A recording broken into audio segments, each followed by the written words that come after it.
Hello दोस्तों, जय हिंद। स्वागत है आपका अपने यूट्यूब चैनल अभ्यास लाइफ पर।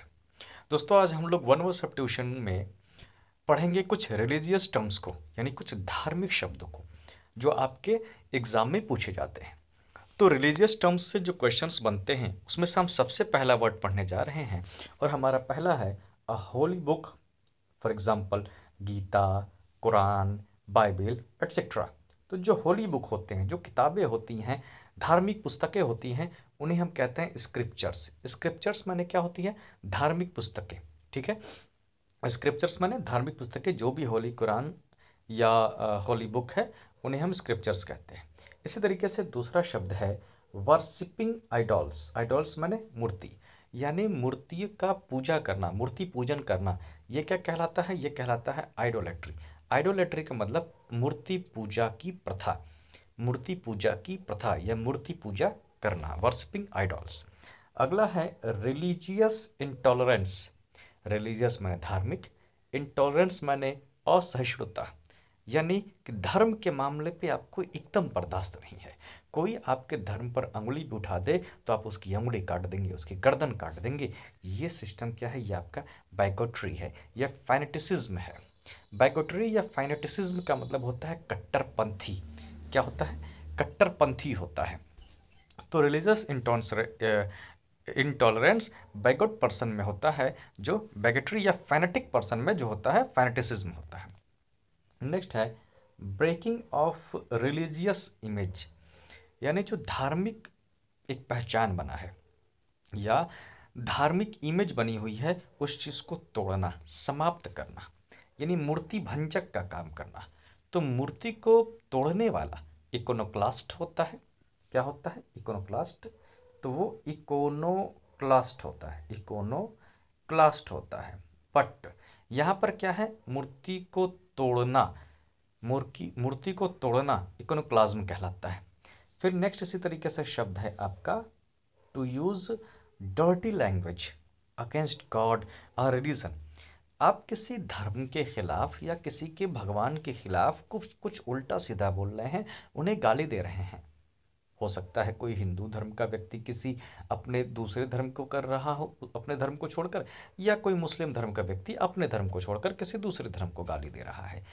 तो ये जो चीज़ें है ये ईश निंदा में आता है। ईश निंदा मतलब भगवान के बारे में उल्टा सीधा बोलना, यानी ब्लास्फेमी कहलाता है। ब्लास्फेमी मतलब डर्टी लैंग्वेज यूज़ करना भगवान के खिलाफ।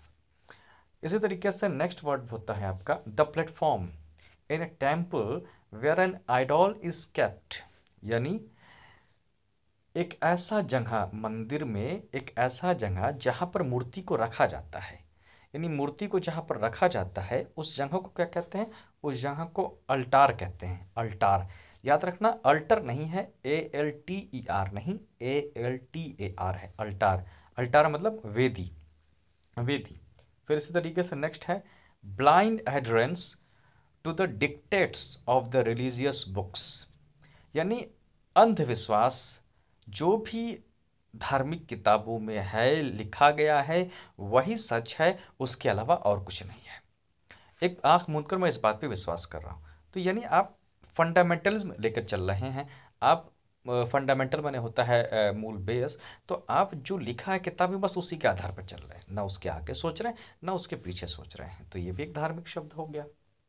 इसी तरीके से एक शब्द है an area under the jurisdiction of a priest. Priest माने पादरी, या जो आप चर्च में होते हैं।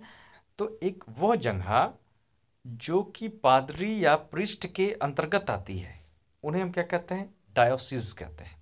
डायोसिस का मतलब एक तरीके से कहा जाए चर्च के अंदर की जो भूमि होती है उनको भी हम डायोसिस कहते हैं। इसी तरीके से होता है the main church in a district, यानी जो जिले का सबसे मुख्य चर्च होता है। हो सकता है कि एक जिले में बहुत सारे चर्च हों, 3 चर्च, 4 चर्च, 5 चर्च हो, लेकिन उसमें से मेन चर्च कौन है? जो भी मेन चर्च होगा उसे कैथेड्रल कहते हैं। कैथेड्रल जैसे गाजीपुर में सिंचाई विभाग चौराहे पर है। इसी तरीके से है a passage between the seats in church. तो चर्च में देखे होंगे कि दो तरफ सीटें लगी होती हैं और बीच में एक छोटा सा पैसेज होता है, एक छोटा सा रास्ता होता है गली की तरह। तो ये जो गली की तरह रास्ता है, इस रास्ते को हम क्या बोलते हैं? इसको हम बोलते हैं एस्ल। एस्ली, एस्ली मतलब कि दोनों के बीच का रास्ता। एक होता है कि the gown Warne bye priests, यानी जो पादरी हैं वो जो बड़ा सा गाउन पहने रहते हैं, उस गाउन को क्या कहते हैं? उस गाउन को हम कहते हैं कैसॉक। क्या बोलते हैं? उस गाउन को हम कहते हैं कैसॉक। अंतिम हमारा शब्द है the platform from where a priest delivers his lecture, यानी वो जगह जहाँ से जो प्रीस्ट हैं, जो पादरी हैं, वो खड़े होकर लेक्चर देते हैं, उस जगह को क्या कहते हैं? उस जगह को पल्पिट कहते हैं, पल्पिट कहते हैं। अब देखिए हमारे सामने कौन कौन सा शब्द हमने पढ़ लिया। हमने पढ़ा कि हॉली बुक्स, गीता, कुरान, बाइबल, इन्हें स्क्रिप्चर्स कहते हैं। मूर्ति की पूजा करना आइडोलेट्री कहलाता है। रिलीजियस इंटॉलरेंस बाइगोट्री कहलाता है। Breaking of religious images iconoclasm कहलाता है। To use dirty language against God और रिलीजन ब्लास्फेम कहलाता है। The platform in a temple where an idol is kept altar कहलाता है। Blind adherence to the dictates of the religious books fundamentalism, यानी कि जो फंडामेंटलिज्म मतलब जो लिखा है उसी के आधार से चलना। पादरी के अंतर्गत आने वाला जगह डायोसीज होता है। जिले का मेन चर्च कैथेड्रल होता है। जो पैसेज होता है चर्च के बीच में, उसे एस्ले कहते हैं। जो प्रीस्ट कपड़े पहनते हैं, गाउन पहनते हैं, गाउन को कैसॉक कहते हैं। और प्रीस्ट जहाँ पर खड़े होकर स्पीच डिलीवर करते हैं उसे पल्पिट कहते हैं। ठीक है, तो आज हमने रिलीजियस टर्म्स को पढ़ा है। ये आपके वर्मस सब्स्टिट्यूशन में बहुत ज़्यादा पूछे जाते हैं, इसे आप याद करिए। और वीडियो को प्लीज़ लाइक कर दीजिए, शेयर कर दीजिए और सब्सक्राइब करना ना भूलें हैं।